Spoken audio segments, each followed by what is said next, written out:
नहमदुहु व नसल्ली अला रसूलिल करीम बिस्मिल्लाहिर्रहमानिर्रहीम।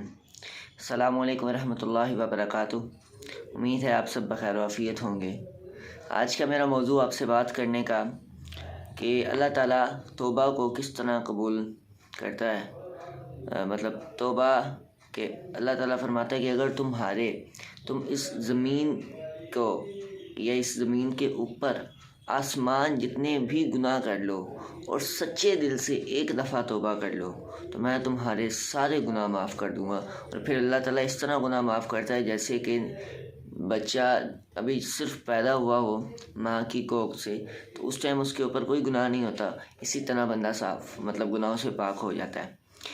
बनी इसराइल का एक आदमी था, उसने 99 कत्ल किए।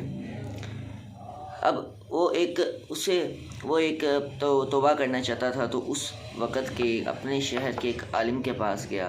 नमाजी परहेज़ी था वो बड़ा, जिसके पास वो गया तो उसने कहा जी कि मैंने ऐसे 99 कत्ल किए हैं तो मैं तौबा करना चाहता हूँ। तो उस नमाजी बंदे ने कहा कि भाई तुम्हारी तौबा तो कबूल ही नहीं होगी, तो तुम मतलब उसने आगे तो बात नहीं की, उसने ना उसे निगलेक्ट करना शुरू कर दिया, डिसअपॉइंट भी किया और मतलब उसको तौबा की तरफ नहीं मतलब भेजा। तो उस बंदे ने उसे भी कत्ल कर दिया। अब उसके कत्ल 100 हो गए।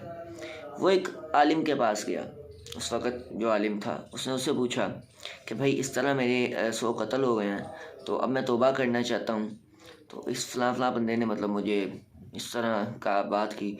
तो उस आलिम ने कहा हाँ तुम्हारी तौबा हो सकती है, अगर तुम सच्चे दिल से तौबा करो तो तुम्हारी तौबा कबूल भी हो सकती है, लेकिन फिर उसके बाद तुम गलत काम नहीं करोगे मतलब इस तरह का।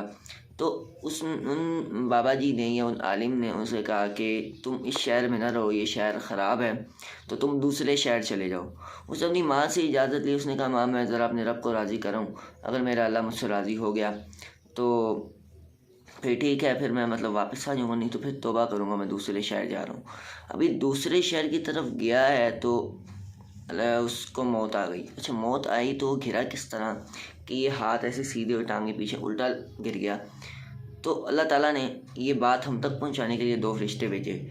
अब वो 2 फरिश्ते एक जन्नत का था एक जहन्नम का था। तो जहन्नम का फरिश्ता कहे कि हमारा मुजरिम आया हमारे साथ, सच्चे दिल से तौबा उसने करनी थी, लेकिन जन्नत वाला कहे कि वो तौबा करने के लिए जा रहा था तो ये हमारा मेहमान है। जहन्नम वाला कहे कि वो तौबा करने के लिए जा रहा था, उसने तौबा अभी तक नहीं की, इसीलिए ये हमारा मुजरिम है। जन्नत वाला फरिश्ता कहे कि उसकी अल्लाह ताला नियतों को देखता, उसकी नीयत थी, ये हमारा मेहमान है। इस तरह वो दोनों फरिश्ते आपस में बात कर रहे थे तो अल्लाह ताला ने एक और फरिश्ता भेजा। अल्लाह ताला ने कहा कि इन दोनों के दरमियान में इंसाफ करके आओ, अदल करके आओ, फ़ैसला भी इन्हें सुनाओ। अल्लाह ताला ने उस फरिश्ते को कहा कि जितना फ़ासला इसका अपनी बस्ती से होगा या जितना फ़ासला वो नेक गाँव वालों से नेक लोगों वाले गाँव से होगा, अगर उस नेक लोगों वाले गाँव से फ़ासला कम हुआ तो फिर ये जन्नती है, अगर इसके घर वाले गाँव से फ़ासला कम हुआ तो फिर ये जहन्नमी है। वो सोचने लगे रास्ते को, तो अल्लाह ताला ने इसके घर वाले रास्ते को, जबकि ये अपने घर वाले जो घर को रास्ता जाया था उसके करीब था, उस गांव से नेक लोगों वाले गांव से दूर था, अल्लाह ताला ने उस रोड को उस रास्ते को हुक्म दिया कि तू श्रिंक हो जा, कम हो जा।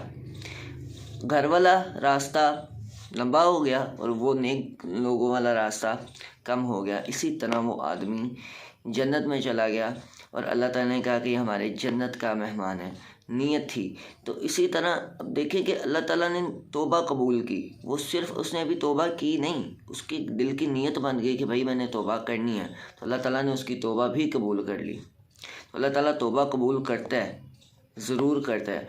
अब किसी ने पूछा कि हम किस तरह रोके, हमें रोना नहीं आता तो हम किस तरह रो के अपने अल्लाह ताला से तौबा करें। तो आगे से जवाब मिला कि तुम हाय तो कह सकते हो, तो बस यही कह दो कि हाय अल्लाह हम गुनाहगार हैं, हमें माफ़ फरमा। हाय जब कहोगे ना, वो हाय अगर अल्लाह को पसंद आ गई तुम्हारी तौबा हो गई, तो फिर तुम इस तरह पाक हो जाओगे जैसे तुम ابھی صرف پیدا ہوا جیسے بچہ صاف پاک ہوتا ہے، اس طرح مطلب گناہوں سے پاک ہوتا ہے۔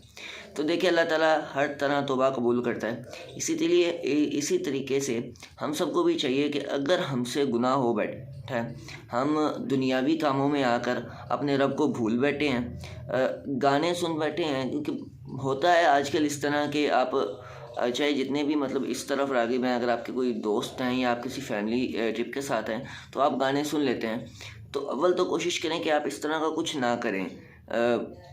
انجوائے فن میں بچے بڑے سب اس طرح کر لیتے ہیں، غلط کرتے ہیں، نہیں کرنا چاہیے۔ لیکن خدا نہ خواستہ، اللہ نہ کرے اگر اس طرح کا کوئی گناہ سرزد ہو جاتا ہے تو اپنے دل سے معافی مانگیں، اور پھر یہ نہیں کہ ایک دفعہ، اگر پھر بھی کئی شیطان ولولہ آپ کو ڈال گیا تو پھر توبہ کریں۔ اس طرح توبہ کرتے رہے، اللہ تعالیٰ گناہوں کو معاف کرتا ہے، ضرور کرتا ہے، اللہ تعالیٰ دعائیں بھی قبول کرتا ہے اور ضرور قبول کرتا ہے۔ ہمیں مانگنے کا طریقہ سلیقہ نہیں آتا۔ وہ کہتے ہیں نا، اللہ تعالیٰ کے گھر میں دیر ہے اندھیر نہیں، اندھیر سے کیا مراد کہ اللہ تعالیٰ دعا خالی نہیں جائیں دیتا، اللہ تعالیٰ دعا ضرور قبول کرتا ہے، لیکن ہمیں مانگنے کا وہ سلیقہ نہیں ہوتا۔ اللہ تعالیٰ تو دلوں کے بید کو جانتا ہے نا، وَأَسِرُّوا قَوْلَكُمْ أَوْ اجْهَرُوا بِهِ إِنَّهُ عَلِيمٌ بِذَاتِ الصُّدُورِ۔ اللہ تعالیٰ تو سب کچھ جانتا ہے، تو اس لیے ہمیں چاہیے کہ ہم اپنے رب سے توبہ کریں، اپنے رب کے نبی کے بتائے ہوئے راستے پر عمل پیرا ہوں، اور دنیا اور آخرت میں عزت و کامیابی و کامرانی حاصل کریں۔ آخر میں دعا ہے کہ اللہ تعالیٰ ہمیں کامیاب کرے، دنیا میں بھی آخرت میں، گناہوں کی سرزدگی سے بچائے۔ سبحان ربک رب العزت عما یصفون۔ السلام علیکم ورحمۃ اللہ وبرکاتہ۔